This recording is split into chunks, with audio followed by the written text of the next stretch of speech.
ವೈರಾಗ್ಯ ಅನ್ನೋದು ಯಾರಿಗೆ ಯಾವಾಗ ಆವರಿಸಿಕೊಳ್ಳುತ್ತೆ ಅನ್ನೋದೇ ಗೊತ್ತಾಗಲ್ಲ.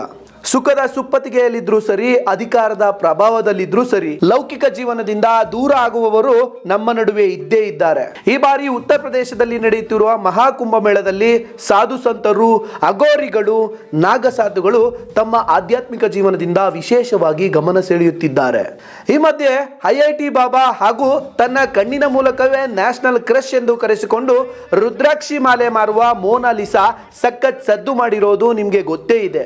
ಇದೆಲ್ಲದರ ನಡುವೆ ಇದೀಗ ಮಹಾಕುಂಭ ಮೇಳದಲ್ಲಿ ಭಾಗವಹಿಸಿರುವ ಕರ್ನಾಟಕದಲ್ಲಿದ್ದ ಓರ್ವ ವ್ಯಕ್ತಿ ಎಲ್ಲರ ಸೆಂಟರ್ ಆಫ್ ಅಟ್ರಾಕ್ಷನ್ ಆಗಿದ್ದಾರೆ.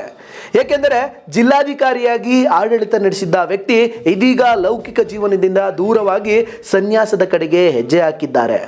ಎಸ್, ಅಯ್ಯರ್ ಪೆರುಮಾಳ್ ಈ ಹಿಂದೆ ರಾಯಚೂರು ಜಿಲ್ಲಾಧಿಕಾರಿಯಾಗಿದ್ದ IAS ಅಧಿಕಾರಿ ಪ್ರಯಾಗ್ರಾಜ್ನ ಮಹಾಕುಂಭ ಮೇಳದಲ್ಲಿ ಸನ್ಯಾಸಿಯಾಗಿ ಪ್ರತ್ಯಕ್ಷವಾಗಿದ್ದಾರೆ. ನಿವೃತ್ತ IAS ಅಧಿಕಾರಿ ಅಯ್ಯರ್ ಪೆರುಮಾಳ್ ಫೋಟೋ ಈಗ ಫುಲ್ ಎಲ್ಲಾ ಕಡೆ ವೈರಲ್ ಆಗ್ತಾ ಇದೆ. ದೇಶದ 13 ಅಖಾಡಗಳಿಂದ ಸಾಧುಗಳು, ಯೋಗಿಗಳು, ಬಾಬಾಗಳು ಮತ್ತು ಅಘೋರಿಗಳು ಕುಂಭಮೇಳಕ್ಕೆ ಆಗಮಿಸಿದ್ದಾರೆ.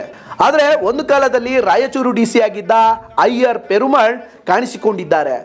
ಅವರನ್ನು ಈ ರೀತಿ ನೋಡಿದ ಜನರ ಹುಬ್ಬೇರುವಂತೆ ಮಾಡಿದ್ದಾರೆ.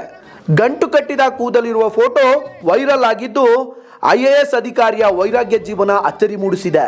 1993-94ರಲ್ಲಿ ರಾಯಚೂರು ಜಿಲ್ಲಾಧಿಕಾರಿಯಾಗಿದ್ದ ಅಧಿಕಾರಿ ಯುವ ಸಬಲೀಕರಣ ಮತ್ತು ಕ್ರೀಡಾ ಇಲಾಖೆ ಕಾರ್ಯದರ್ಶಿಯಾಗಿಯೂ ಸೇವೆ ಸಲ್ಲಿಸಿದ್ದರು. ರಾಜ್ಯದ ನಾನಾ ಇಲಾಖೆಗಳಲ್ಲಿ ಕರ್ತವ್ಯ ನಿರ್ವಹಿಸಿ 2012ರಲ್ಲಿ ಅವರು ನಿವೃತ್ತರಾಗಿದ್ದರು. ವೃತ್ತಿ ಜೀವನದಿಂದ ನಿವೃತ್ತಿಯಾದ ಬಳಿಕ 2014ರಲ್ಲಿ ತಮಿಳುನಾಡಿನ ಮಧುರೈ ಜಿಲ್ಲೆಯ ಇರಂಜುಮುಡಿ ಶಿವನ ದೇವಾಲಯ ಬಳಿ ಮಠ ಕಟ್ಟಿಕೊಂಡಿದ್ದರು. ಸನ್ಯಾಸತ್ವ ಸ್ವೀಕರಿಸಿ ಶಿವಯೋಗಿ ಪೆರುಮಾಳ್ ಸ್ವಾಮೀಜಿಯಾಗಿದ್ದ ನಿವೃತ್ತ ಅಧಿಕಾರಿ ಮಹಾಕುಂಭ ಮೇಳದಲ್ಲಿ ಕಾಣಿಸಿಕೊಂಡಿದ್ದಾರೆ ಎನ್ನಲಾಗುವ ಫೋಟೋ ಈಗ ಎಲ್ಲ ಕಡೆ ವೈರಲ್ ಆಗ್ತಿದೆ. ಆಧ್ಯಾತ್ಮದತ್ತ ವಾಲಿದ ಎಷ್ಟೋ ಜನರು ಪ್ರಯಾಗ್ರಾಜ್ನಲ್ಲಿ ನಡೆಯುತ್ತಿರುವ ಮಹಾಕುಂಭ ಮೇಳದಲ್ಲಿ ಕಾಣಿಸಿಕೊಳ್ತಿದ್ದಾರೆ. ಅವರ ಸಾಲಿನಲ್ಲಿ ರಾಯಚೂರಿನಲ್ಲಿ DC ಆಗಿದ್ದ ಪೆರುಮಾಳ್ ಒಬ್ಬರು ಅನ್ನೋದು ವಿಶೇಷ. ಸಮಯ ನ್ಯೂಸ್ ಡೆಸ್ಕ್.